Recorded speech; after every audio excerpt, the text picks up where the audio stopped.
Thankfully, as everybody knows, this demonic entity was caught yesterday, and while his motives were clear from day one, just from his actions, not to mention the engravings on the bullet casings, interviews now have been conducted with his family and some former classmates, all clear as day what this clown believed and why he did it. But you won't believe what the lunatics online are claiming was his motivation. They're saying that he assassinated Charlie Kirk because Charlie Kirk wasn't right-wing enough. This is one of the most egregious lies that I've ever heard. They're claiming that he's a groyper and that he did this because he's a fan of right-wing streamer Nick Fuentes, who calls his fans groypers. It was like a relative of Pepe the Frog. Remember Pepe? I can't even keep up with this. Regular viewers know that I always have the receipts, and if you're new here, be sure to subscribe and check back on a regular basis because you won't find another channel like this. The liberal media is upset that we're calling them lunatics and that we're accurately pointing the finger at them for inciting these kinds of attacks against conservatives, the attempted assassination against President Trump, the attempted assassination against Republican members of Congress at the baseball game, which severely injured, almost killed Steve Scalise, remember that? But now, if you just call them lunatics, that is now inciting violence against them. They may not be the majority, but the louder voices in our politics are, of course, engaging in blame for one another and ratcheting up the rhetoric rather than ratcheting it down, talking about the radical lunatic left and that left is evil and the left is this and that. While yes, that's beyond evident. Anyone with a brain knows that, which is why I titled my last book, The War on Conservatives. But let's get into the clear and obvious evidence that he is not a groyper, and you just have to see the kind of despicable lies that these people, and not just your typical anonymous whack jobs online are spreading, but some pretty big names in media. Hey, fascist! Exclamation point. That's what he carved on one of the bullet casings. Catch! Exclamation point. Because he's anti-fascist, right? I mean, I don't need to explain this. This is just so obvious, but just wait. A second unfired casing read, "Oh, Bella Ciao, Bella Ciao, Bella Ciao, Ciao, Ciao." That inscription, Bella Ciao, appears to reference an Italian anti-Nazi folk song, which has been used in recent years on video games. The groypers are often called Nazis because they're pro-white and they don't worship Israel. And so a groyper certainly wouldn't be calling Charlie Kirk a Nazi. Robinson's voter registration doesn't show any political leaning. He registered as unaffiliated with any party and had not voted in the last two general elections. But he had recently become more political. A family member described what he said at a dinner. In the conversation with another family member, Robinson mentioned Charlie Kirk was coming to UVU. They talked about why they didn't like him and the viewpoints that he had. The family member also stated Kirk was full of hate and spreading hate. A groyper would not be upset with Charlie because they thought he was being hateful. In fact, many of them didn't like him because they thought that he was way too mild. This journalist from the London Guardian interviewed some of his high school friends, and they asked to remain anonymous, but they said that he was pretty left on everything. The only member of his family that was really leftist. Now, a lot of the people online are trying to paint him as a right-wing guy because he came from a conservative, pro-gun, pro-Trump family, okay? But that doesn't mean that someone is going to be the same ideology, have the same ideology as those in his family. And of course, the rest of the family was very hard Republican. The friend said that Robinson became more extreme in his political views and would always just be ranting and arguing about them. And because his grandmother is obviously having a hard time coming to grips with what a monster her grandson was, saying, oh, well, I just can't see he would ever do such a thing. So we have articles like this from the Daily Beast. MAGA may have been quick to point the finger at the left for Charlie Kirk's death, but Tyler Robinson's grandmother insists that they come from a family of Trump supporters. This from USA Today, Charlie Kirk shooting suspect doesn't fit MAGA's reckless political narrative. Oh, because, like, he's the only leftist in his family? Because I guess the USA Today has never heard of somebody having a different political view or becoming radicalized to the opposite direction that their family members are in. But now for one of the most unbelievable lies that I've ever seen, coming from former MSNBC host David Schuster, who's Biography on Twitter says that he works for the Young Turks now, and I can't even believe that they would put up with such nonsense. But Junk Uger is a big hypocrite. Emphasis on the big, well, and on the hypocrite. And he posted this, which has 6.5 million views because so many people shared it. So many people believe this. Other people just can't believe that he would post such ridiculous garbage. According to Utah officials and police interviews with his family, Tyler Robinson hated Charlie Kirk because Kirk wasn't conservative enough. Literally nobody in the police or in his family have said that. Robinson reportedly admired Nick Fuentes. Again, nobody anywhere has said that. That's part of the investigation, part of the case, or part of his family, or his roommate.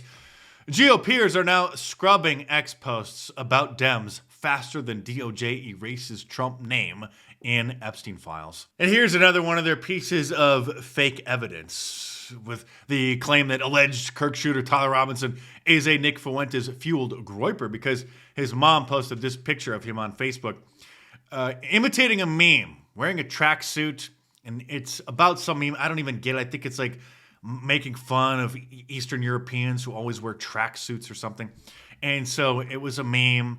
And so then some people made Pepe wearing the tracksuit, made Pepe doing the meme. And so that's their evidence. They think that he is imitating Pepe meme when it's exactly the opposite. The Pepe meme is imitating the original meme. Here's Charlie Kirk shooter, a groiper, a white nationalist, Christian anti-Semite who was radicalized by Nicholas Fuentes, who has encouraged his fans to be indifferent to Trump's pro-Israel lobby. Well, I mean, okay. I mean, not indifferent. He criticizes the Israel lobby quite a bit, which is why the mainstream conservatives hate him, one of the reasons.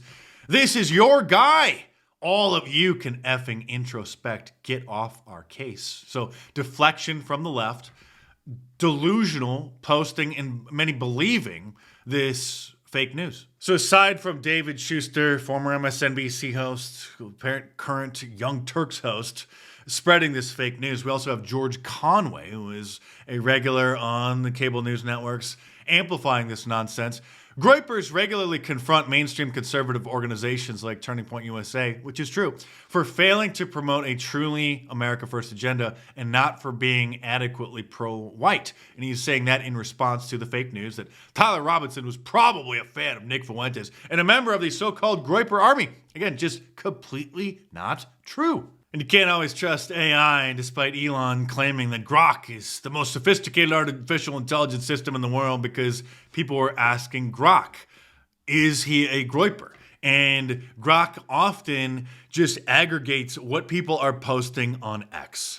Okay, so if you know anything about Twitter, you know that most of the posts are like scribbles on a bathroom stall wall in a gas station. So now that's adding fuel to this fake news. Grok explains Tyler Robinson's political beliefs. Spoiler alert, he's a MAGA groiper. Now, it is true that Nick Fuentes had a big problem with Charlie Kirk ideologically, and in 2019 put out a call to action to his fans, the Groypers, to go and attend Charlie Kirk's events and then get up at the microphone and ask them questions, okay? Not to go and assassinate him, but to engage in a political debate. And they're the reason why these people showed up to this infamous clip, which I've showed a dozen times over the years, pressing Charlie Kirk on why he was rolling out this black gay diversity hire and then trying to prop him up in the conservative movement. So because Nick Fuentes has a very loyal audience of young Zoomers, teens and young adults, college kids, and did inspire them to show up and peacefully confront Charlie Kirk in debates during his events, they're trying to spin that as the, quote, evidence that Nick Fuentes was behind this. Well, here was his response to Charlie getting assassinated, and I haven't heard anybody on the left denounce, disavow, or discourage violence from their fans or people on their side like this. This is a very delicate situation. This is a very delicate situation. I fear that this has set off a chain reaction. I pray to God there is no further violence. I pray to God that nobody else is hurt as a result of this. I hope that it stops here. It should stop here. To all of my followers, if you take up arms, I disavow you. I disown you in the strongest possible terms. That is not what we are about. And the same goes obviously for the other side. And I want to make that very clear. It would be a profound moral, political mistake for anybody to take the bait and to engage in any kind of reprisal, retaliation, revenge. Remember, we are the good side. And what makes us good is that we have Christ. What makes Christianity and Christ so different from the other religions is that our religion is based on the bearing of suffering for the sake of even those that persecute us. Meanwhile, the only person on the left who I've heard say what really needs to be said is Bill Maher. Again, a broken clock. He's right twice a day, but he is the occasional voice of reason in the Democrat Party, and often the lone voice of reason. Here's what he said last night. And this has to stop, too. We went out to dinner. I wouldn't have done that. In Washington, D.C., okay, and people started to gather around him, and they were chanting, "You're the Hitler of our time." Okay, first of all, assholes, he's not Hitler, okay? An insult to everybody in the Holocaust to begin with. Second of all, calling somebody Hitler makes it a lot easier to justify things like assassination. Let's put a shitload of that away, shall we? And also, no, I'm not.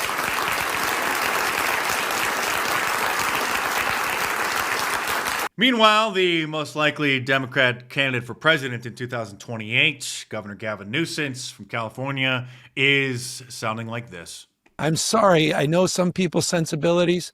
I respect and appreciate that. But right now, with all due respect, we're walking down a damn different path. We're fighting fire with fire, and we're going to punch these sons of bitches in the mouth. Do I need to play Chuck Schumer threatening the conservative Supreme Court justices before a decision was announced about Roe v. Wade? You won't know what hit you if you go forward with these awful decisions. You won't know what hit you. Threatening Supreme Court justices for a decision on a case. And while Charlie Kirk was still a big supporter of Israel, which the Groypers are not because they don't put a certain ethnic group up on a pedestal as God's supposed chosen people, especially when the majority of them don't actually believe in God or follow the religion of their ancient ancestors and are only Jews by ethnicity, a Gino, a Jew in name only, not Jewish by religion. Charlie Kirk was saying some things and asking some questions about Israel and Jews that nobody who was in the inner circle of conservative media would dare touch. Pretty ballsy to suggest that there was a stand down on October 7th when Hamas did that horrifying attack on Israel a couple years ago as, you know, maybe sort of a lie hop, let it happen on purpose, false flag. Charlie Kirk did kind of hint that that may have been the case. And I'm pretty sure when the Groypers heard statements like this from Charlie, they wouldn't want to assassinate him. I'm pretty sure, like many of us, they were quite surprised that he was daring to bite the hand that feeds him. And Jewish donors, they have a lot of explaining to do, a lot of decoupling to do, because Jewish donors have been the number one funding mechanism of radical, open border, neoliberal, quasi-Marxist policies, cultural institutions, and nonprofits. This is a beast created by secular Jews. And now it's coming for Jews, and they're like, what on earth happened? And it's not just the colleges. It's the nonprofits, it's the movies, it's Hollywood, it's all of it. It's like, time for you guys to wake up and say no more. Draw a line in the sand. I don't care if you hate me. Kind of dipping your toe in an anti-Semitic pool, aren't you, Charlie? I'm proud of you. I mean, what's next? Was Charlie going to start dropping some of those forbidden black crime statistics? Oh, wait, what's this? Do you know that black men account for 6% of the U.S. population, yet account for 42% of all police deaths? So there 42% of all cop killers are black men, despite them being only 6% of the U.S. population. But people say, well, Charlie, don't you know there's a systemic racism in our country? Stop it. And my audience knows that I've had some issues with Charlie over the years and hammered him pretty hard. Some of the same issues that the Groypers have had with him. But I've always, at the same time, respected and appreciated what he has done for conservatism, spreading it on college campuses, and have been documenting and celebrating his incredible redemption arc from, you know, kind of neocon-ish, conservative-inkish, to going rogue and saying things like this. About how the other side has openly admitted that this is about bringing in voters that they want and they like, and honestly... He's talking about the Democrats facilitating mass immigration and other groups as well. Diminishing and decreasing white demographics in America. We're going to say that part out loud because so many people in the corporate media are afraid to talk about it. This was shortly after Tucker Carlson went there and then made it safe for others in conservative media to talk about it. But still, most of them didn't for years and still don't because, I mean, let's face it, most of them are cowards. And I also think that Charlie deserves a lot of credit for platforming Alex Jones, which nobody in the corporate media would do, inviting him to speak at a Turning Point USA event. Alex Jones.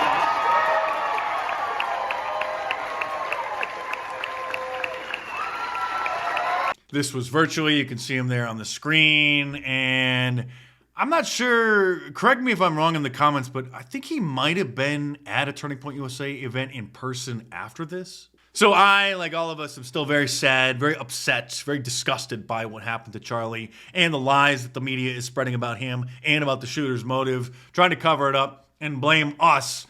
And some are so delusional, they are hoping that Turning Point USA is just gonna like disappear or dissolve. This is from the New York Times. When Trump survived the shooting in Butler last year, he became living proof that MAGA still stands. Kirk's death, by contrast, makes it harder to look ahead and glimpse what MAGA will stand for. Oh, we're standing for something, all right? We're moving further to the right. And by killing Charlie Kirk, that only inspired thousands, countless thousands, maybe 100,000 future Charlie Kirks.